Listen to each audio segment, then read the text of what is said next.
welcome back to Midnight Viewing. It's so weird to say the actual name of the show. Welcome back to Midnight Viewing. I'm your host, Father Malone, and we are now engaged in a years-long struggle to tackle Roald Dahl's Tales of the Unexpected. With me, as always, is my friend from the South, the man from the South. I'm just going to keep calling him that for the rest of the series, Mr. Mike White. I would like your pinky in exchange for that new name. You got it, baby. I don't need the one on the left. Tales of the Unexpected ran a whopping 9 series, topping out at 112 episodes spanning from March 24th, 1979 until May the 13th, 1988. Tonight we are looking at Edward the Conqueror. Actually, we're looking at the last 3 episodes. I should point this out. We're looking at episodes 7, 8, and 9. The first season was only 9 episodes. The next one will be 16, and then they'll do 7. It's real catch as can with the entire series. I get the feeling that this was a series designed to plug holes in a schedule. We have 6 weeks available here. We don't know what to do. Give them some Tales of the Unexpected. First off, episode number 7 is Edward the Conqueror, which aired originally on May the 5th, 1979, written by Ronald Harwood from the story by Roald Dahl. This one was directed by Rodney Bennett, starring Wendy Hiller and Joseph Cotton. Oh, this is an interesting one. This is sort of an elderly woman and her elderly husband are out on a farm, and she gets a stray cat comes along, and she believes it is the reincarnation of Franz Liszt.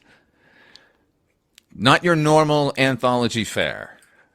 No, I can't say I remember any. Of course, there's always the cat comes back type of thing, especially the cat that we've talked about, that cat that tortures poor Buster Poindexter and everything. But the cat from hell. Yes, but yeah, wasn't expecting this, and wasn't expecting Joseph Cotton's awful toupee in this episode either.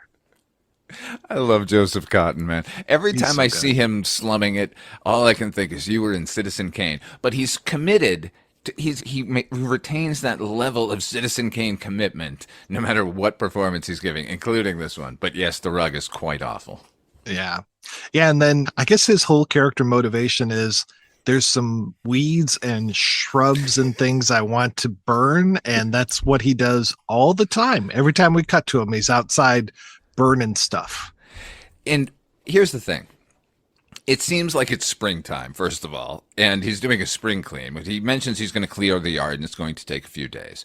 Everything is green. It's all moss and shrubs, and everything looks like it's going to take forever to burn. And I think when the episode starts, he's standing there, and it is smoldering, but we don't see a flame until long afterwards.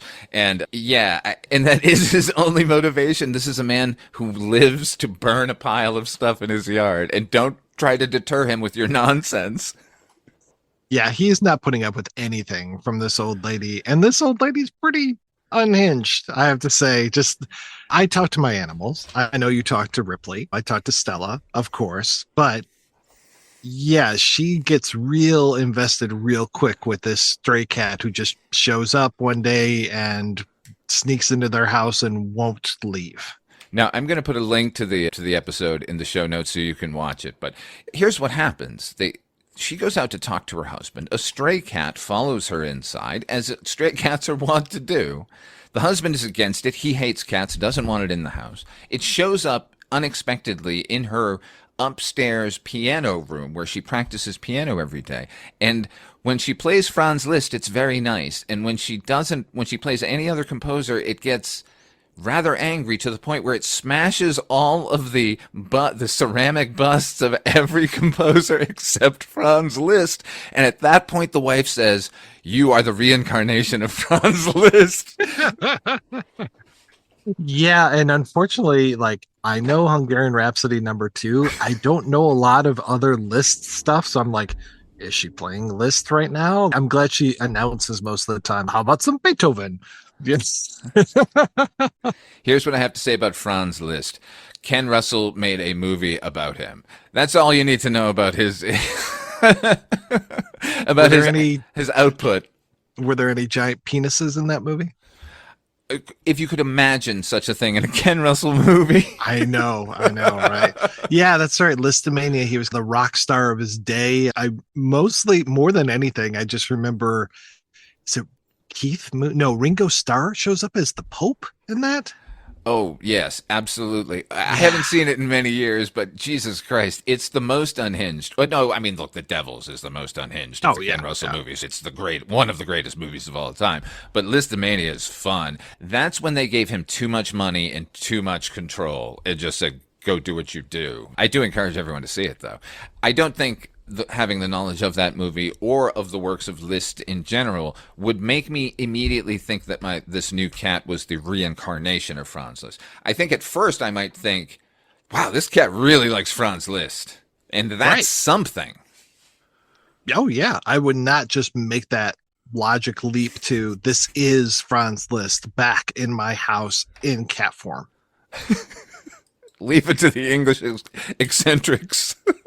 I was wondering when we were going to get a full blown one, and like this episode is just dedicated to it because at that point, like when she goes and gets Joseph Cotton, I found myself putting myself in Joseph Cotton's shoes. Now, Oh if I yeah. had just been out burning stuff and this stray cat, which we'd already dealt with, look, I could imagine it getting into the house.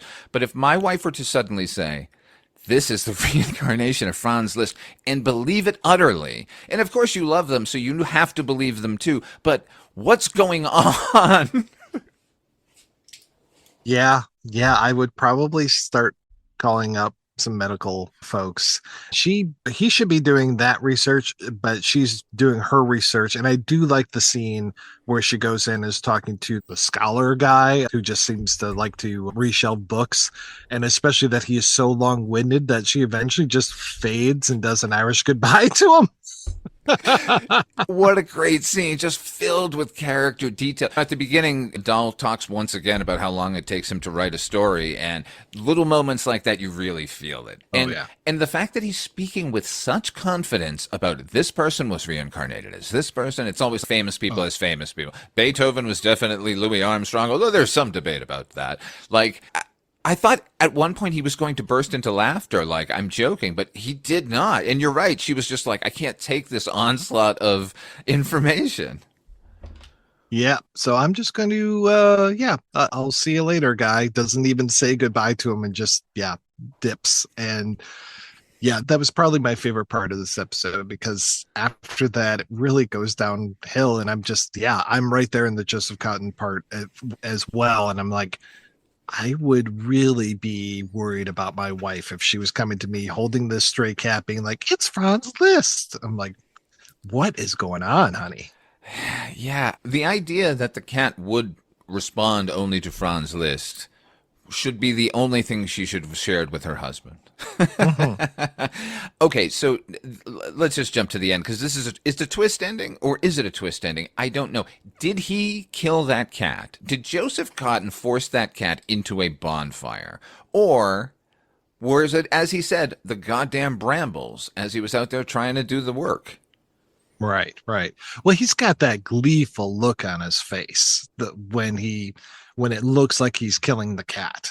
And then when the cat comes back and he gets that incredibly frightened look on his face, I'm like, okay, yeah, he thought that this cat was dead. And yeah, that whole thing of, oh, the brambles, that's why my hands are all scratched up. I'm just like, yeah, right, pull the other one. Yeah, okay. I was trying to give Joseph Cotton the benefit of the doubt, but yeah, it's really horrific too. What's funny is when we watched Hammer House, like they were just so unhinged with the gore, and this one has been so restrained. Oh And in yeah. this sequence, it's basically just shots of her and then one brief shot of him with the fire lighting up his face with that gleeful look that you mentioned. And that was enough to make me imagine the entire scenario. And good for the direction here. What was his name? Rodney Bennett. Like, top notch, I thought, all around. Particularly because the entire fucking thing is shot on video. All Yeah. the exteriors and interiors, which we remember we were saying like it was driving us crazy, the switching. As as soon as they established the exterior was going to be shot in video, didn't notice it again the entire episode. Totally agree. Yeah, I was like, oh, this looks interesting. Just the way that this quality is. And I was like, oh, we're video outside. All right. But yeah, no, I was right there with it. And I was so glad because, yeah, I didn't have that little shock moment because they're dipping out in and out through this whole episode. Got to show Joseph Cotton burning that stuff whenever we can. So we are going in and out. And yeah, like this cat's obviously an indoor outdoor cat as well. But Yeah, no, it was very well shot. And it was, again, tight 25 minutes with a few minutes of Dahl up front telling us how hard his job is. We're used to goblins chasing children around like haunted houses, and this is the most gentle story I think we've ever gotten on midnight viewing so far. And it felt just as propulsive and interesting and as thoughtful as anything we've gotten before. I don't think it's as impactful or was as fantastic. I can't recommend this like over something like fucking wordplay, but at the same time, held my interest beginning to end. And left me with questions. I was genuinely asking you those questions. Yeah, no, I felt that it was very well written and well adapted. With all of these Dahl adaptations, I'm just like, should I go back and read these? It feels like I should. Yeah, I want to and I don't. Right. But I probably should because not only is Dull really good with the sort of plot twists and the characterizations and the dialogue as well, but his descriptions are as fantastic. It's like Bradbury, but you can adapt it for film, you know? Yeah. What's funny, just talking about Dahl, I was such a fan of his when I was a kid. And I remember loving, absolutely loving Charlie and the Chocolate Factory, or Willy Wonka and the Chocolate Factory, I should say. No, it was Charlie and the Chocolate Factory. They renamed the movie to emphasize Willy Wonka. That's right. And that was one of the first times I remember picking up a book and sitting down and reading it from cover to cover, no breaks. It was that engaging for me. And I was just, I don't know how old I was, but I was so impressed with myself that I could read an entire, very few pictures. You had the little drawings of the Oompa Loompas and stuff in there, but for the most part, no pictures, straight beginning to end. And after that, I was kind of hooked. And it was James and the Giant Peach and some of these other stories as well. And yeah, he's got the goods. Yeah, and it's so crazy when a particular voice grabs a hold of you and pulls you along, particularly through your youth. Yeah. And the marvel, of course, is that he did that for children's literature and was equally adept, if not more, with his adult fare, as we're seeing here over and over again. Yeah. Now, that video shoot, when we got to our next episode, it made me wonder if I wonder if that's budgetary, because our next episode is 100% filmed. That is A Dip in the Pool. This is episode 8 of series number 1. This one aired on May the 12th, 1979. Again, written by Ronald Harwood from a short story by Roald Dahl. This one was directed by Michael Tuckner and stars Jack Weston, Gladys Spencer, Elaine Ives Cameron. Wait, and there's one man whose name I'm going to mention. And Don Fellows. This is a story about an American gambler who bets on a ship and whether or not it's going to reach a destination at a certain time and whether or not he can sway those odds. What'd you think of this one, Mike? I had a lot of fun with this one. It's funny, I've been watching a lot of gambling stuff lately. So my wife was a little less than pleased when this turned into a gambling episode. We had just watched Rounders the night before, and she was pretty annoyed with the Edward Norton character. So she was kind As of were we annoyed. all. Yes. So she was kind of annoyed with the Jack Weston character, but I like his desperation that he has. And Jack Weston is one of these guys where if you're listening to this at home and you don't think you know who he is, I think you're wrong, because go take a look at this guy. You're going to be like, oh, yeah, I've seen him 100 times. He just would show up in so many different things, including Dirty Dancing. But yeah, he's great in here. And I'm really glad. Thank you for calling out Don Fellows, who I was so happy to see him. He must be one of these expat actors that would work over in England all the time, because I know that they shot a lot of things that he was in.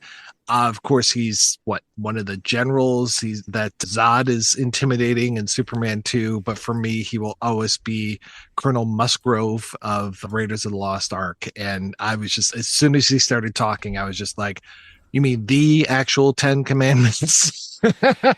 Yeah, what's funny if somebody says the phrase American expat actor, I think of his co-character in the scene, which is Bill Hootkins. Yes. Bill Hootkins was, if you needed an American in the 70s and 80s, he was going to be in your movie. And yeah, so Don Fellows is the other half of that. And yeah, Don Fellows, whose voice constantly in my head, the Tanis Development Proceeding. Yes. Abner Ravenwood. Yes. Yeah. Oy vey. So So good. yeah, the cast is great. once again, shot fantastically. A gambling episode. And when he started, interestingly, Dahl not only intros these episodes, he narrates the first couple of seconds of each, which threw me for a loop, but I thought it was really welcome. It was so jarring the first time. I thought, is this a character the actor sounds exactly like Roald Dahl, or is he telling, oh, it is Roald Dahl? When he's doing his intro and talking about gambling again and how much he loves gambling, and I had the same thought. I haven't been watching a ton of gambling things, but the series did start off with Man from the South, which is the most famous of his gambling stories. So I thought, really, you're going to dip in here again? Oh boy, I'm glad he did. And that desperation you mentioned about Jack Weston, it doesn't show up until halfway through the episode. Right. For half this episode, I think he's just a happy-go-lucky gambler. I didn't know that there was any intent behind it. Clearly, in this world that we're dealing with of Roald Dahl, there's going to be something going on ulteriorly, but if this were a night gallery, it would have started with him shaking and perspiring with some guy saying, "Give us the money, kid," as he would have fled onto the ship. Exactly. Yeah. Trying to escape from the loan sharks or something. But yeah, here he's more than anything, he's arrogant because he thinks he's got this whole thing worked out. I'm going to, and this, I have to say the bet's kind of crazy. This whole thing of like how long or how far the ship sails every day, and you bet on these numbers and stuff. And gamblers are fucking crazy, Mike I know. White. It reminds me of these markets that they keep playing where it's like, are we going to go to war with Iran or whatever? And then the members of the administration make all kinds of money. Yeah. Oh boy, that's the worst end of it. But in this episode, so you're traveling on a cruise, and every day around afternoon, say around 2 or 3 o'clock in the afternoon, the captain will make a prediction of how far they will get by noon the next day based on the current speed and the weather conditions and everything. Jack Weston. So they bet on that, and it's a pool of $10, $12, $14,000. It's not fucking chicken feed. Like, so you can bet the exact number, and people bet. It's an auction too. That's the other weird part of this. It's right. Like, I thought it was just betting. I'll bet on that. You bet at a casino, but it's not. You bet and you win the number, like the actual number. So 512 p.m. or 512 miles or 511 miles, and you can bet an over and an under, which is what Jack Weston is counting on because they've got a storm that nobody saw coming, and it's going to slow them down, so he knows it'll be less than. I can't believe how fucking tense this episode is, and it's just a genteel bunch of people sitting around talking to each other. So I have to say that our friend Colonel Musgrove seems to be needling him really hard, really hard. I'm just like, oh, wow. And really just kind of turning up the heat on this guy. And I was really glad because, like you said, the desperation isn't there at the beginning. He's Mr. Oh, I got to remember the name. I'm not going to remember the mnemonic device, but Mr. Oh, right. Batabal, and the way that he does each letter is be this, oh, this. And I'm like, all right, buddy, you have perfected that over the years. I can tell exactly what type of person you are. And yeah, he's scoping out, talking with Gopher up on the main deck and everything. Just like, give me a little bit of this, give me a little bit of that. It gives him a tip, and it's just like, all right, man. And yeah, he's, like I said, happy-go-lucky. And then, yeah, to see that desperation towards the end, and what a twist! Oh, so good. Fucking horrible. Okay. First of all, the Bottaball thing, the sort of mnemonic device that he uses, in the wrong writer hands, it's the worst writerly thing ever. Yes, right? I agree, yeah. I have a friend whose last name is Talkington, and anytime he's talking to someone to tell them how to write his name, he will say, like, I'm talking to you with an N on the end. And they get it. So it felt so true. Now, the other thing is the desperation as it starts ratcheting up. We realize that this was his last $1,000. And moments ago, he was planning on buying his wife a car and taking care of everything. And now he realizes that the storm broke long before he thought it would. And they are right on time. There's no way he's going to win. It's going to be one of the other auction people. And so that desperation goes, Mike, let me tell you my one quick gambling story. I live in Las Vegas. You can't live in Las Vegas and be a gambler. You can be a casual gambler. I've got $20 and I'm going to lose it anyway. I'm going to spend this on a pizza. Let me just throw this into a machine and see what happens. Now, I was a projectionist at a movie theater inside a casino, and this is back in the day, and you could very easily cash your paycheck at the cage. Just get it in cash. Wow. Which I did, and then I sat at a fucking machine, and I lost my entire paycheck, which was my rent. Oh, man. And in my last $5, I won everything back. A little bit more, but everything basically back. And that was the last time I ever gambled in any serious way.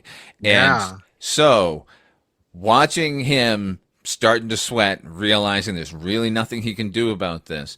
And then what's great is, okay, maybe this isn't great. Maybe this is because we watch too many horror anthology series, you and I.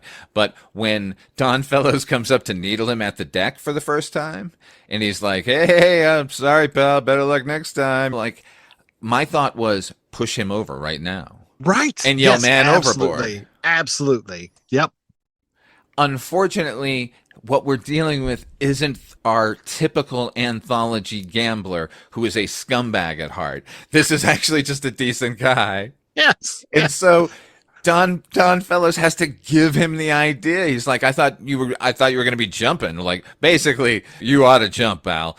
And that's where he gets the idea to do this. And oh man. Look, you can do it. Obviously, he could. My thought though is, Mike, because again, we're both twisted, horrible people. My thought was, if you're going to do it yourself, are they going to give you the money? Right. Yes. That's exactly where I was going to as well. And I was like, well, there's no way he can do it himself. There's no way. He's going to have to throw somebody overboard. Yeah. And then when he goes and starts talking with the old lady, I was like, oh, she's going to buy it. Oh, no. Oh, gosh. It's like, because, yeah, I'm right there with you. I'm like, yeah, push Don Fellows over. And then I see this old lady. I was like, oh, she's going to go in the drinks. This isn't going to be good. But then, of course, he's doing his whole like, oh, yeah, well, I'm this guy. And he just starts over explaining things. And I'm like, oh, that's when the realization set in for me. What was going to happen was when he was just idiot is going to jump. Yep. And he's looking to get noticed. What are you doing at the stern? Go to where all the people are and go, hey, everybody, look at me. Whoa, I fell off. Here's another idea. Go to the railing where everyone is and say, somebody fell over. Exactly. They would turn the fucking ship around. That's what would happen. And then he would get the money. Definitely, he could just be a disembodied voice. Instead, he does the fucking stupidest thing possible. And it was such a fucking knife twist. Thank you, Roald Dahl. Didn't see it coming. Sorry. I honestly didn't see that our hero was going to fucking drown, man. Oh, but the knife is just in. It's twisted when the nurse comes up and is just like, oh, it's time for you to go inside. And we find out that the lady that he chose to speak to is insane. She probably thinks that she has a cat that is actually Fran's list. I was going to say they're really pushing a theme here at the end of this season of crazy old English women. I think he was flirting with me. He was waving. He was. That's the thing. The bitter irony is everything this crazy woman is saying is true. Yeah. And the worst part is the nurse turns and looks and we get one shot. And because we've been watching, we know that one dot out there is him. Right. Doesn't matter. Nope. He's lost in the Whitecaps by that point, and that's it. Never to be found again. The shot they have that they got of whoever is doubling for Jack Weston floating and watching the boat float away was a horrifying piece of footage, man. That's a real big nightmare for me. Well, yeah, because you don't like it's not something that I think about every day, but just okay, yeah, imagine you're dropped in the middle of the ocean. How long are you going to be able to tread water until you finally have to give up? Good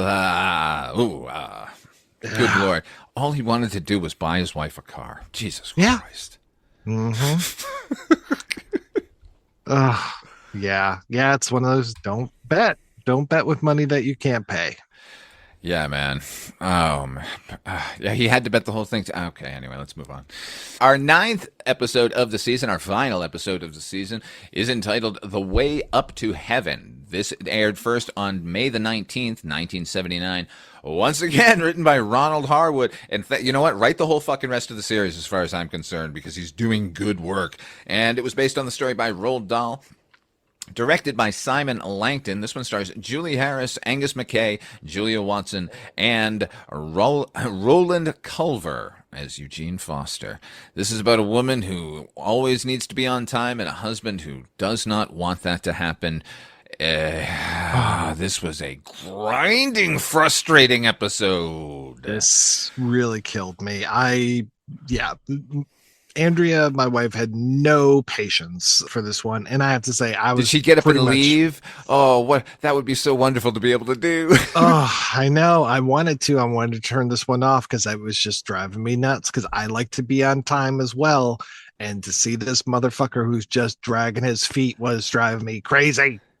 He fucking walks out of the house and then looks up as if he's assessing the weather for the first time. He's the only human being on the planet to have done it. Get in the fucking car. Get down here and get in the car.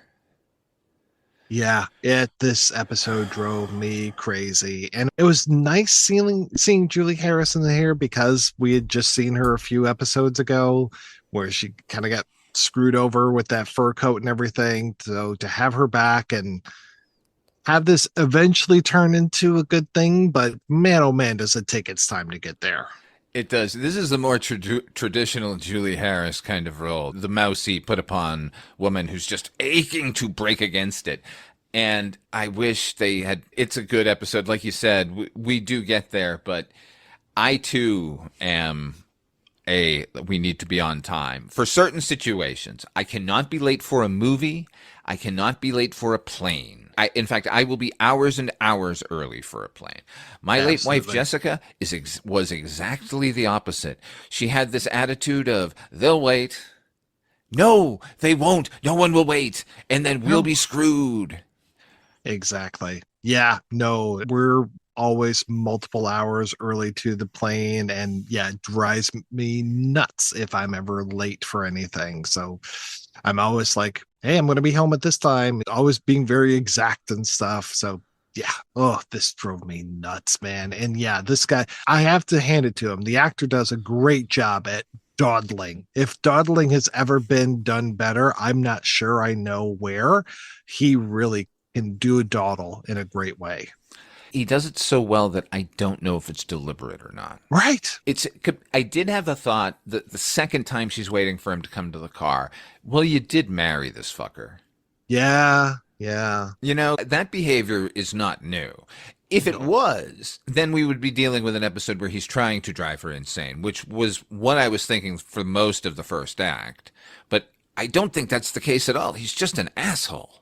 Yeah. When I was getting the whole thing too, so she is trying to get to the airport, and it's this whole thing of they're closing up the house, right? I think it's a great episode for the last one of this series to be like, oh, we're closing up the house. Why didn't they think of that over on Hammer House?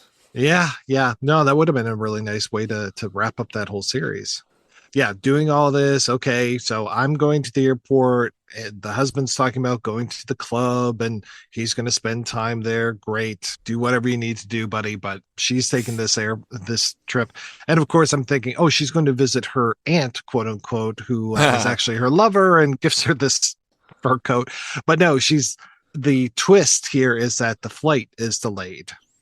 And I just, like you said, we are involved in a lot of these anthology shows, and I'm just like, okay, was the plane was going to explode? Is this like some sort of Final Destination kind of thing? I'm thinking all these scenarios, but it's just an excuse to get them back to the house with another deadline. And the second time is even worse.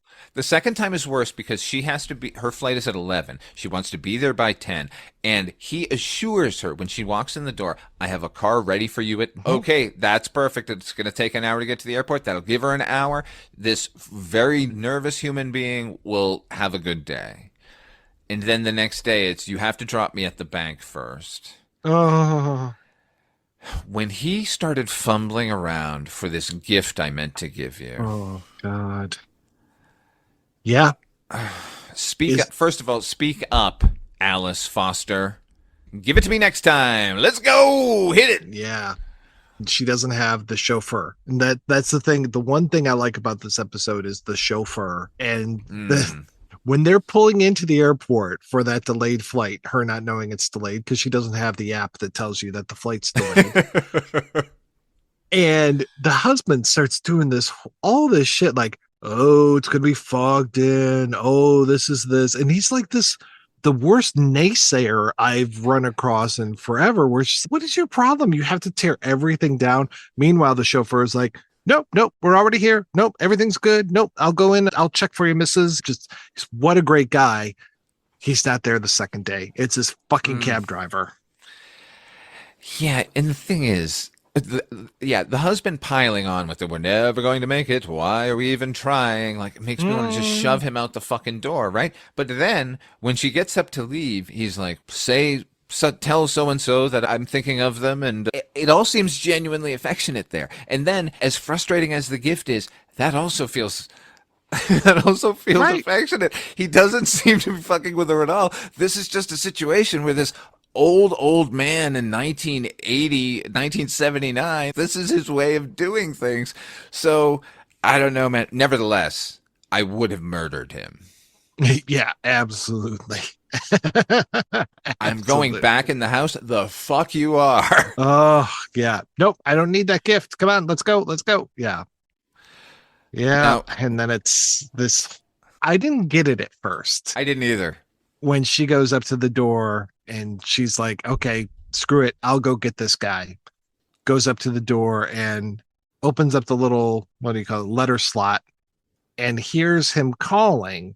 And I was, because at this point I didn't really remember her name. And so he just keeps calling out. And I was just like, oh, is he having an affair? Is he on the phone with somebody? Yeah. So I really missed the point the first time around. And I was like, oh, I got it. He was calling for help. All right. And then it becomes a tension game again, but a different kind of tension.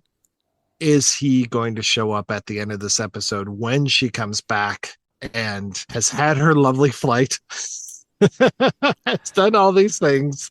Is she going to come back and find a corpse? Or is he going to be like, darling, it's so good to see you again? The copy, this is funny. The copy that I watched, I couldn't make out what he was saying through the Okay. So I didn't know what it was at all. So when she comes back, all I could think was, wait, once I saw the mail piled up, I thought, oh, he's dead. Right. Gotcha. But there was no tension for me at all. I just thought everyone was having a good time. I think he might be saying Alice or something like that. He is. I went back and rewatched it and Okay. isolated it. And I'm like, oh no, he's calling for help. He's like, he's injured at that point. And she's like, fuck it. I'm going to the airport. Yeah. Okay, hit it, driver. Oh, here's the gift. I found it. Yeah. And then she almost she tries to send him and then she's like, fuck it, I'll go myself. And that's when she's got the privilege information, which is really nice. Yeah, man. As much as it was as frustrating as it was, like, what an ending. This is not usual anthology fare, particularly not the end of a season. Seasons, you usually will want somebody to suffer. This woman gains everything. Yes. Yeah. It was really nice because, yeah, most of the time karma just shits all over people in these. And this time it's like, good, this fucker's dead. That we even get to see his rotting corpse on top of the elevator, in the elevator, with freaking bugs crawling around on him. That was great. As soon as we saw that, though, I thought, once she had opened the door, there would just been a wave of putrefaction. Oh, man. Yeah, she's going to have that house aired out forever. Oh, yeah. I imagine she's going to sell it, though, and move to New York with her now. Well, clearly, she's got to be well off. That's a fucking gigantic house, and that was an old, moneyed man with their chauffeur Absolutely. and live-in butler. Yeah, yeah. And there was the maid who was putting the covers over things too. So yeah, they had to have had at least three servants, which is wild. That maid had the most severe bangs I have She ever did. seen in my life. You could cut your Yeah. fucking hands on She those was like bangs. Louise Brooks, yeah. Christ. Even though it was so frustrating, it was worth the frustration to make it all the way through it and see somebody get their comeuppance. So you got time, people. Yeah, I'm really enjoying the gentle nature of the show. It's no less vicious than anything we've gotten before. So keep it up. And we'll be keeping it up in the next episode. We're going to be looking at the first two episodes of season 2 or series 2. We're all officially into the 1980s with this one. Those episodes are Royal Jelly and Skin. Until then, where can people find you if they're looking for you, Mr. Mike White? Well, everything I do is over at weirdingwaymedia.com, and that includes the projection booth, which is a show I've been doing for about 15 years now.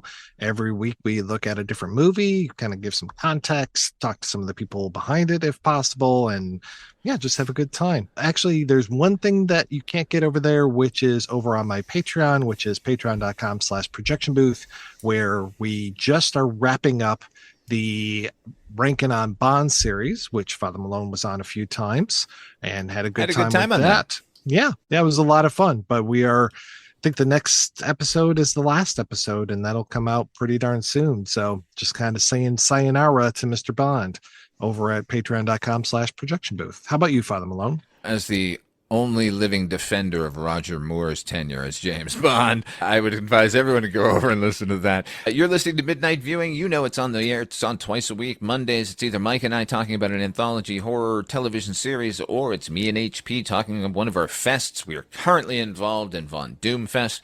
We're getting close to Doomsday with the MCU. And go over to the Patreon page where we have our Fallout show, which I do with Nuka Coda Quantum, and we have our Star Trek Away missions there, and we also have, I don't know, there's one other show. I don't know, there's a lot over there, everybody. Go check it out. Until then, everybody, try to enjoy the day.